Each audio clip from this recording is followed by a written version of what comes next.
Assalamualaikum warahmatullahi wabarakatuh. Sahabat-sahabat Dialektik TV dimanapun Anda berada, jumpa lagi dengan kami di acara Ceruk Berpikir kerjasama antara Dialektik TV dan Forum Satu Bangsa. Kembali lagi dengan kita Asri podcast Taura. Asis Taura, soulmate saya. Soulmate podcast Soulmate maksudnya. Rekan podcast. Baju kita sama ya? Enggak. Oh beda ya? Enggak, ini tie-dye. Ini yang buat adik saya. Adik saya. Iya. Berwarna ya? Berwarna. Kayak mata saya. Oke, kita Asli hari ini kita akan membahas tentang ini loh. Kondisi pandemi ini kan dulu ada request, ada salah satu subscriber kita di komentar kan. Oh iya, bisa sebut nggak Kak Adri siapa nama? Siapa sih namanya? Habibi kalau nggak salah. Habibi. Oh ya. Jadi dia bertanya, coba dong bahas tentang pandemi ini COVID-19 itu. Nah, mungkin kita agak IPF ini kan sudah membahas kan Iya. tentang bagaimana kebijakan luar negeri. Nah, Iya. sekarang mungkin kita agak membahas yang agak berbeda. Tentang apa Kak Adri? Jadi bagaimana peluang untuk menjawab pandemi ini. Iya. Jadi kan kalau dalam Islam itu kan fa inna ma'al usri yusra, di balik kesulitan ada kemudahan, di balik kesulitan ada peluang gitu. Iya. Kalau menurut Asid bagaimana? Gus aja. Bagaimana apa nih? Bagaimana peluang kita yang bisa kita dapatkan dari pasca kondisi krisis begini? Iya. Jadi memang topik kali ini luar biasa sekali ya, karena bisa nggak saya bilang kita bahasanya terkait dengan post crisis innovation. Oh, gimana tuh? Iya, jadi boleh. kita ngomongin sesuatu yang sifatnya peluang kan. Peluang itu tercipta kalau menurut saya karena adanya inovasi. Seperti itu. Kita belajar dari sejarah ya Kak Andri ya. Di tahun 1815, apa yang terjadi di Indonesia? Gunung Tambora meletus. Nah, itu kan adalah suatu fenomena alam yang luar biasa kan? Luar biasa sekali karena saat itu seluruh dunia, hampir seluruh dunia itu nggak dapat sinar matahari, nggak dapat cahaya matahari. Kenapa? Oh, gelap ya? Karena gelap. Setelah erupsi itu abunya tersebar kemana-mana, sehingga dalam jangka waktu yang cukup lama juga Eropa itu kelaparan, mengalami situasi kelaparan karena persawahannya, perkebunannya nggak tidak bisa ditanami ya, tidak bisa ditanami dan lain-lain seperti itu. Adapun yang berhasil, harga jualnya di pasar melambung tinggi sehingga orang-orang saat itu banyak yang meninggal, banyak yang sakit-sakitan gitu kan. Ada yang survive, tapi yang survive ini juga harus empot-empotan seperti. Empot-empotan tuh maksudnya gimana? Saya nggak ngerti bahasa empot-empotan. Karena gini Kak Adri, ini mesti kita perjelas ya. Untuk bertahan hidup seseorang itu kan harus yang namanya makan, mengkonsumsi sesuatu makan dan minum, ya kan. Nah, makan dan minum ketika tahun 1815 itu sepertinya sulit untuk tercukupi gitu kan. Dari mulai pangan karbohidratnya saja, pertanian, perkebunan juga kan sulit untuk dipanen gitu. Itu pertama. Terus yang kedua, proteinnya sendiri, kuda saat itu menjadi suatu protein yang ditarget oleh orang-orang di Eropa. Kuda? Iya, kuda. Karena apa? Karena sapi, kambing, unggas-unggas itu juga sulit untuk mendapatkan makan. Akhirnya kuda karena rumput sudah pada ini. Iya, betul. Jadi kuda, hewan yang mereka punya, yang mereka sayangi untuk transportasi sehari-hari itu harus dikorbankan. Terpaksa harus dikorbankan. Sebetulnya itu opsi juga Kak Adri. Apakah mau mengorbankan kuda, alat transportasi mereka, atau membiarkan diri mereka kelaparan? Jadi pilihannya cuma dua nih, membiarkan kuda hidup atau dirinya hidup gitu, atau manusia hidup gitu kan. Tapi kan kita punya opsi lain kan sebetulnya. Kalau kita berpikir gitu, ada opsi lainnya yaitu inovasi, membuat transportasi yang lain, tidak bertumpu kepada hewan atau entitas lainnya, tapi sesuatu yang dibuat manusia. Akhirnya di tahun itu ada seorang warga negara Jerman yang membuat suatu teknologi luar biasa yang hingga kini kita pakai sekarang, yaitu sepeda.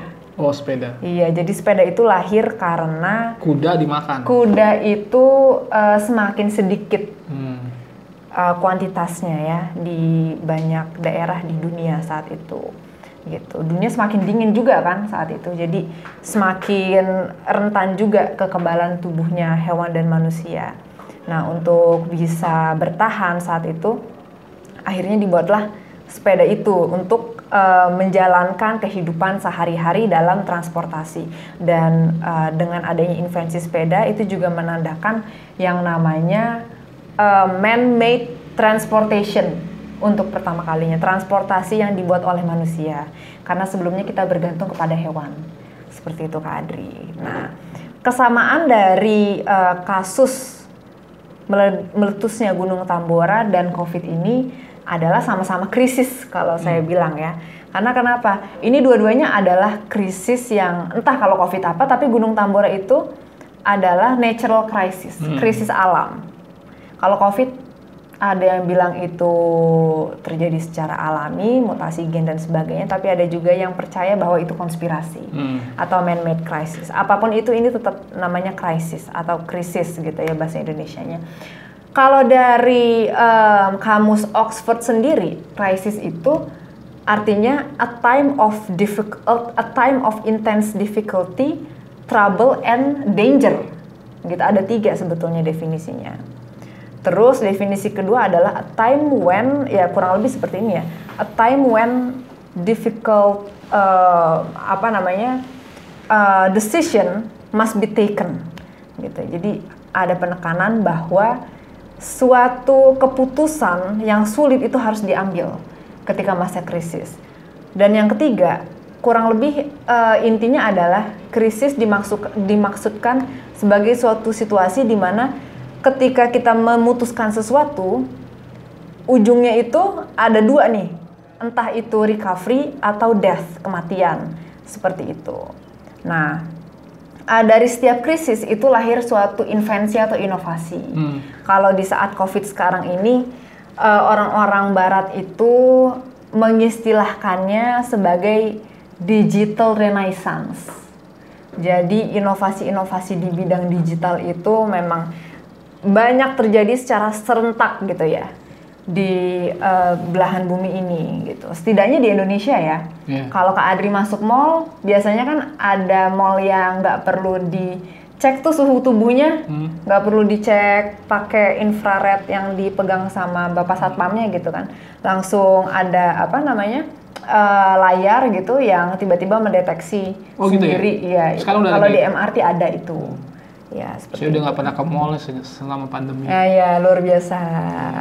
Saya kalau ke mall biasanya nonton. Ya. Oh ya, nah, kalau nonton juga sebetulnya nggak baik juga tuh Adri, karena kenapa? Di bioskop itu kan tertutup semuanya ya. Jadi virus lebih mudah untuk bertransmisi. Jadi teman-teman kalau suka nonton di rumah dulu ya nontonnya ya. Saya juga ya. Emang karena nggak ada yang diajak aja. Ya, terus. Gitu.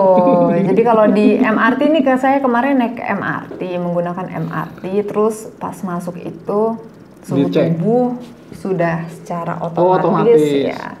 Ada tulisannya tuh 36, berapa atau berapa. Nanti ada gambar muka kita di kamera, terus terdeteksi gitu. Itu jadi inovasi teknologi loh gara-gara itu. Betul, makanya ada yang namanya istilah digital renaissance. Katanya pasca COVID ada suatu renaissance jilid baru seperti itu. Jadi kalau kita misalnya jalan sama orang, kita tahu nih dia sakit atau tidak, kita ajak aja ke MRT. Shoot, wah panas. Nah, iya bisa jadi. Kamu sakit ya? Kita ke puskesmas ya. Jadi sebenarnya dari situ inovasi juga ya, MRT segala macam. Iya, ada yang namanya teknologi LiDAR, Kak Adri. Jadi saat dunia diguncang oleh COVID seperti ini, suatu perusahaan namanya Hitachi itu mengembangkan teknologi LiDAR, di mana ya seperti yang saya bilang tadi, ketika orang masuk ke dalam supermarket ya, katakanlah suhu tubuh kita itu sudah bisa terdeteksi nih berapa Celsiusnya atau berapa Fahrenheitnya, seperti itu.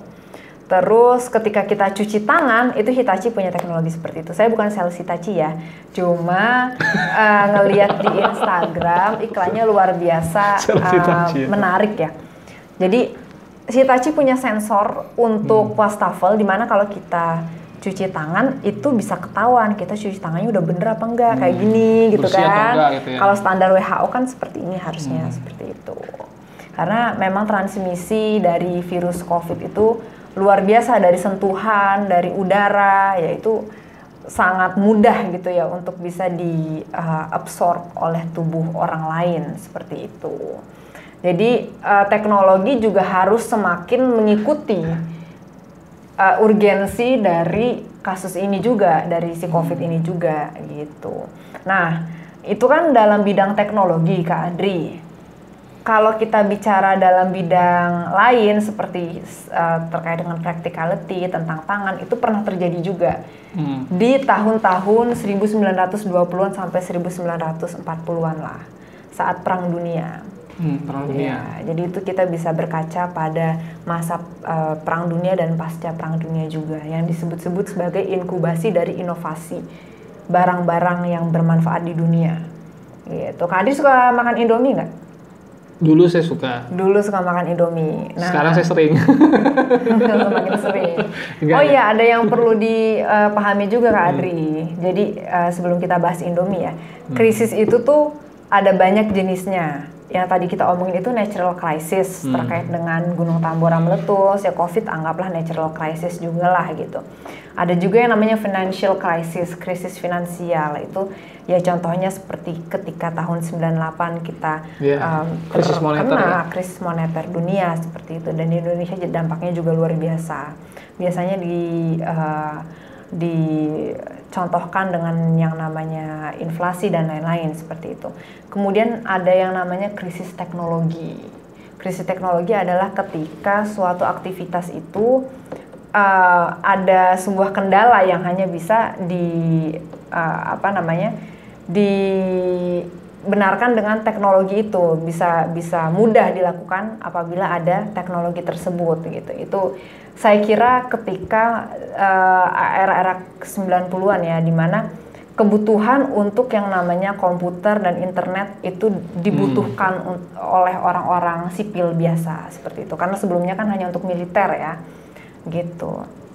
Nah, terkait dengan Indomie sendiri, Kak Adi tahu nggak sih yang pertama kali menciptakan invensi mie instan itu siapa?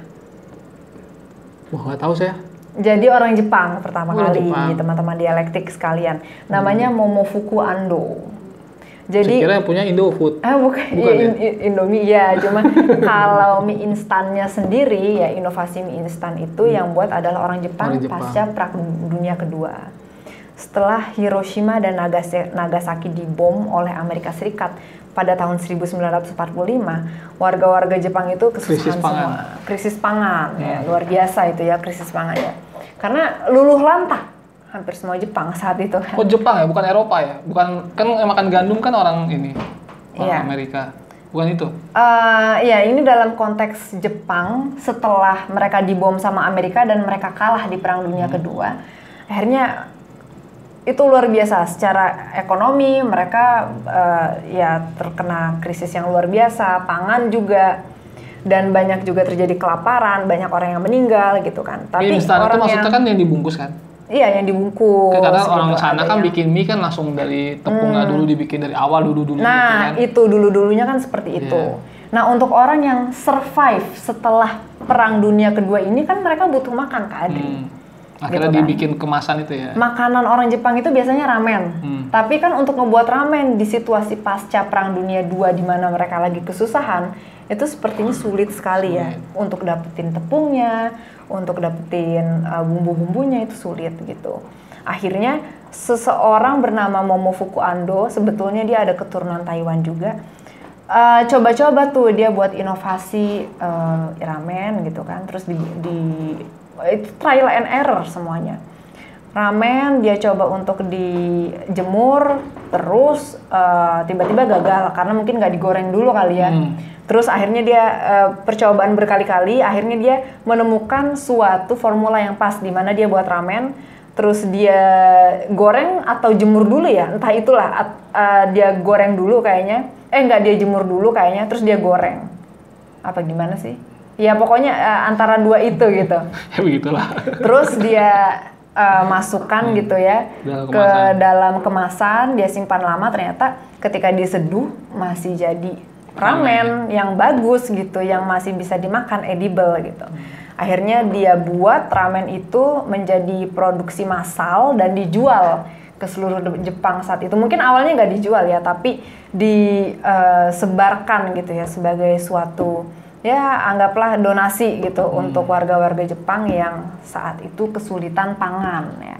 Jadi mulainya dari ketidaksengajaan itu ya? Mulainya dari ketidaksengajaan dan krisis. Coba bayangin, memang Perang Dunia II itu sangat merugikan banyak negara dan menelan banyak nyawa. Tapi kalau nggak ada Perang Dunia II, mungkin nggak ada yang namanya mie instan gitu kan, inovasi tersebut gitu. Atau mungkin juga nggak ada yang namanya kamera, digital kamera. Yang kita pakai ini kan digital kamera ya. Kalau tidak ada mie instan, menderita Anda di kosan. Iya juga sih. Iya kan? Iya, benar. Karena murah. Iya.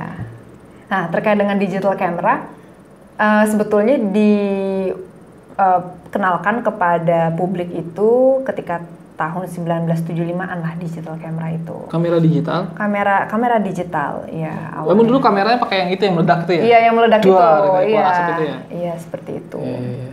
Ya, awalnya seperti itulah. Dan dibuatnya juga bukan untuk publik, Kak Adri. Kamera digital itu sebetulnya dibuat karena adanya perang dingin antara Amerika Serikat dan Uni Soviet. Jadi harus ada yang namanya suatu device atau alat di mana kita bisa mengawasi memotret atau memvideokan sesuatu dan bisa langsung nyambung ke satelit gitu supaya bisa dipantau satu sama lain gitu. Jadi memang luar biasa. Tapi sebelum kamera digital itu akhirnya dipublikasikan tahun 1975 invensinya, mereka tentu trial and error dulu dari 10 tahun ke belakangnya gitu. Jadi luar biasa ya dedikasinya seseorang untuk membuat suatu inovasi itu, ya memang mungkin dipecutnya saat krisis gitu kan. Tapi untuk realisasinya itu mungkin bisa di tahun-tahun kedepannya, asalkan selalu punya dedikasi yang kuat untuk bisa menyelesaikan apa yang awalnya kita mulai. Seperti itu. Ini luar biasa. Jadi kalau tadi bicara kamera digital, inovasi teknologi, saya tuh pernah nonton acara gosip lah ya. Iya. Saat itu kan yang diwawancara itu Rio Febrian. Iya. Rio Febrian itu kan suka beli handphone baru. Dia punya sering buat foto-foto lah gitu kan. Iya. Lalu ditanya sama infotainment itu, apa nih kira-kira teknologi apa nih kurang dari handphone? Terus Rio Febrian bilang, kayaknya kita kurang mic deh. Kita butuh handphone ini harus bisa pakai mic. Dan artian biar gue bisa latihan nyanyi dimanapun gue berada. Gue bisa karaoke dimanapun gue berada. Itu dia sudah memunculkan ide itu. Itu kan belum ada smartphone seperti sekarang ini kan. Dan ternyata sekarang sudah ada gitu. Oh iya, sudah ada ya. Tapi kalau sebut merek nih, iklan nggak ya jatuhnya? Ya enggak. Biasa aja di sini iklan dibayar nggak dibayar kan kita ikhlas aja. Ya. Sebut orang aja biasa. Mereknya, Sebut nama aja biasa gitu. mereknya apa ya? Untuk Apa? bisa nyanyi gitu, karena kan orang-orang di dialektik suka karaokean Kamu download gitu kan. download Wishing. Ini masuk iklan nih. Nah, di situ bisa karaoke kita. Wishing. Iya. Nanti deh ya. Itu. Siapa tahu Wishing mau kamu buka sponsor. YouTube. Tentulah dia. Buka YouTube, itu ada YouTube karaoke. Tapi kan itu nggak ada mikrofonnya. Iya, mikrofon ada banyak Wishing, terus ada ya banyak aplikasi lain lah yang karaoke itu. Cuma mungkin serunya gini Kak Adri, ketika kita ada dalam situasi COVID dan kita dipaksa untuk terbatasi gitu ya mobilisasinya, kita akan lebih banyak di rumah. Betul. Dan untuk menghibur diri sendiri dari kejenuhan, itu setiap orang beda-beda. Untuk Rio Febrian sebagai penyanyi mungkin dia nyanyi gitu kan. Tapi untuk orang yang suka melukis mungkin dia melukis. Beda lagi dengan orang yang suka memasak mungkin memasak atau suka ketiga-tiganya. Memasak ini menarik. Tadi kakak saya itu kan belanja, karena saya di sini mungkin ya. Biasanya kan saya suruh jagain anaknya itu kan. Dia belanja ke sayur ke depan. Kemudian karena saya di sini, padahal tukang sayur tuh di depan, tapi pakai online.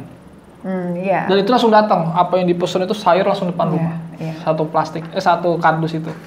Itu inovasi baru di era sekarang. Jadi Gojek itu dengan aplikasinya itu Iya. sudah bisa beli sayur online segala Iya, macam. iya. Itulah yang terjadi ketika disrupsi teknologi itu Iya. mulai menyebar ke unsur-unsur dari kehidupan kita. Nah, apalagi kalau misalnya kita sakit ya. Kalau dulu kan kita sakit kan malam-malam kita harus ke apotek 24 jam. Iya, Ya kan kita lagi panas gimana Iya. ke apotek 24 jam kan gitu kan. iya. Nah, sekarang sudah bisa obat itu bekerja sama dengan online itu. Iya, halo dok ya, Halo, halo dok, ya. halo dokter. Kita bisa konsultasi sama dokter lewat Iya, online segala macam ya. benar. Mungkin tuh ada konsultasi sama paranormal via online misalnya. Nah, itu bisa dibuat tuh. Karena gini, menyambung yang tadi aku sampaikan ke Adri, dimana ketika zaman COVID ini kita jadi semakin banyak untuk di rumah, mobilisasi terbatas gitu, untuk mengusir kejenuhan, itu kan kita jadinya harus mencari suatu aktivitas ya. Aktivitas misalkan kita suka nyanyi offline, misalkan kita penyanyi kayak Rio Febrian, tapi kita nggak punya mic di rumah, kan jadinya ada yang kurang nih gitu kan. Pakai headset sudah bisa jangan. Iya, tapi untuk orang yang tidak punya headset, karena kan kita harus memikirkan sesuatu dengan segala keterbatasan, ya anggaplah seperti itu, kayak pernah denger gitu, kayak pernah denger kasusnya gitu kan. Ya jadi mungkin untuk kedepannya seru juga tuh Rio Febrian mungkin bisa bekerja sama dengan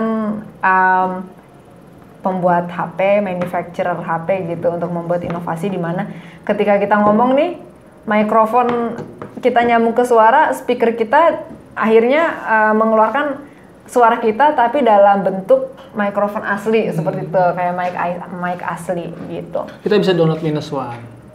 -1 namanya. Apa tuh? Jadi kalau kita mau musisi ini mau nyanyi manggung, tidak perlu lagi bawa band lagi.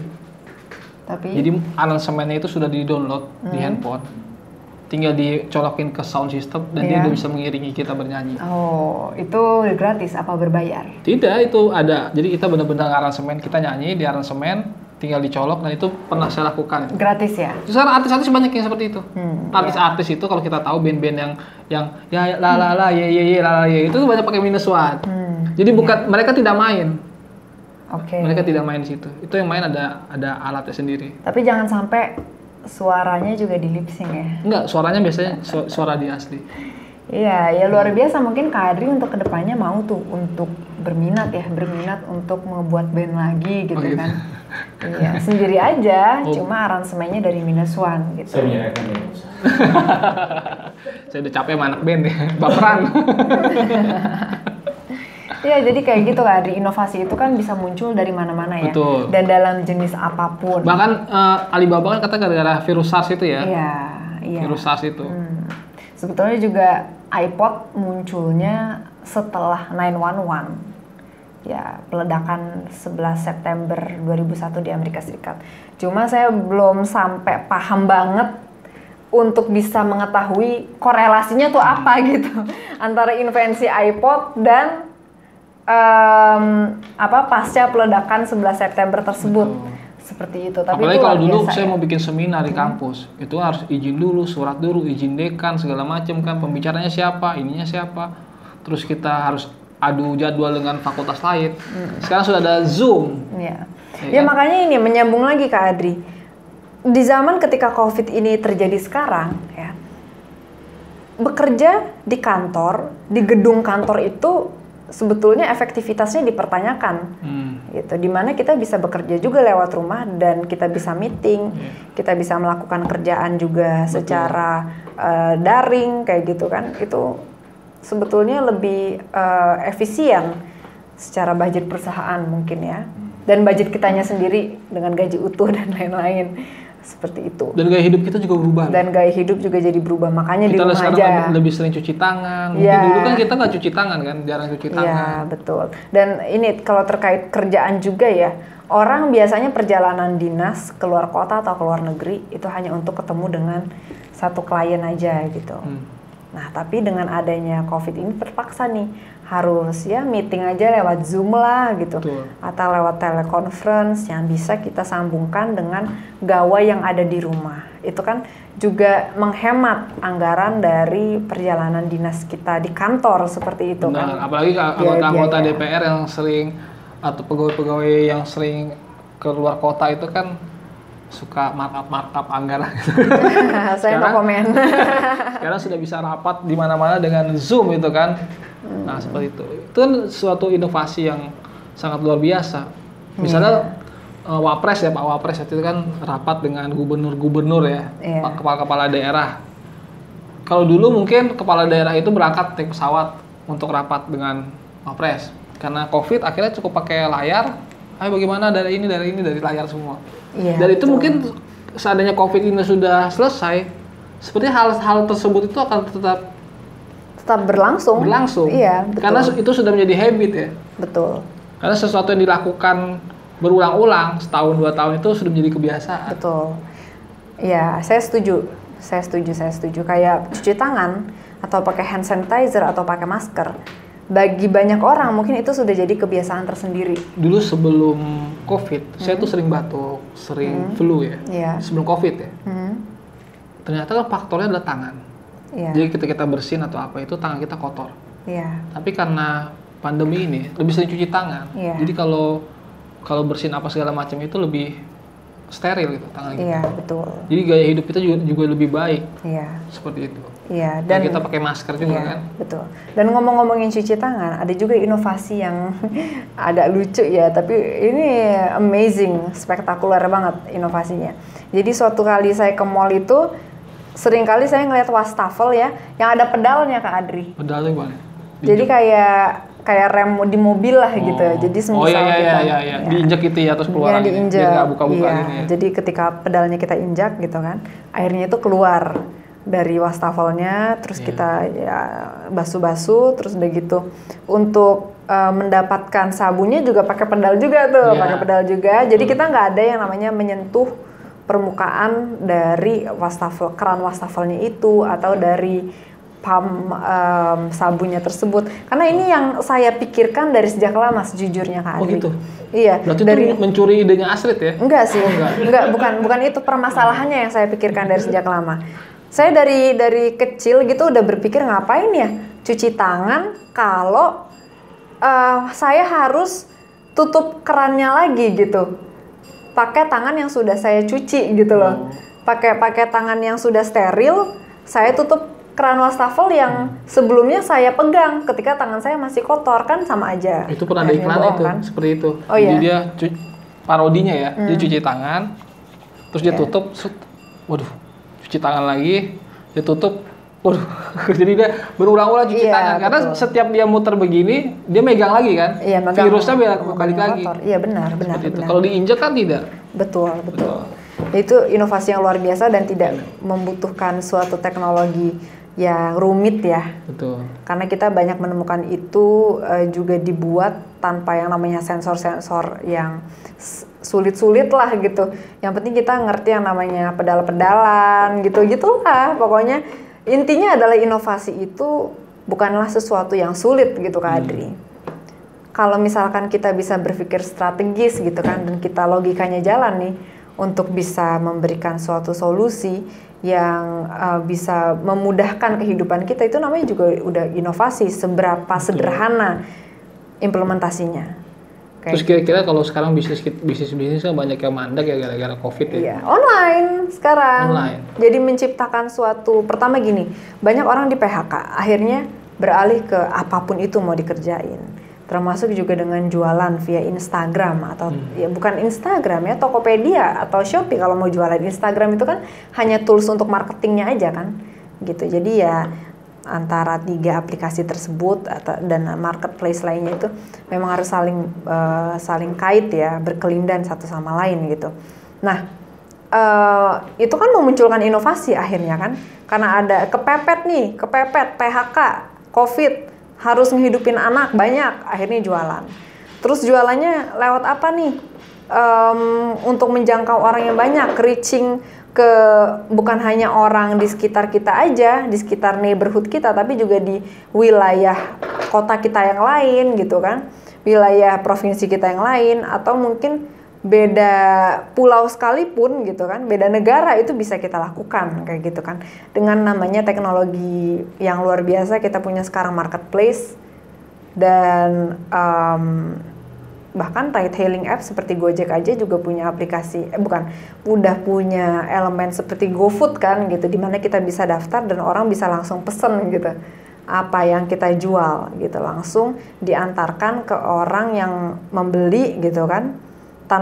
Nah ini juga menarik, tanpa adanya pertukaran uang secara fisik juga. Kalau Gojek itu udah punya teknologi GoPay kan, udah punya GoPay, orang jadi punya dompet digital, itu juga memudahkan kita untuk menyimpan uang dan tidak perlu untuk bersentuhan gitu kan, walaupun secara implisit gitu kan. Dengan drivernya ya, tapi yang penting adalah prevensi dari COVID itu telah dijalankan. Betul. Di situ. Apalagi kan sekarang banyak yang jomblo-jomblo, nyari pacar itu juga bisa online ya. Iya. Seperti adik kita ini Hafiz. Iya. Tinder.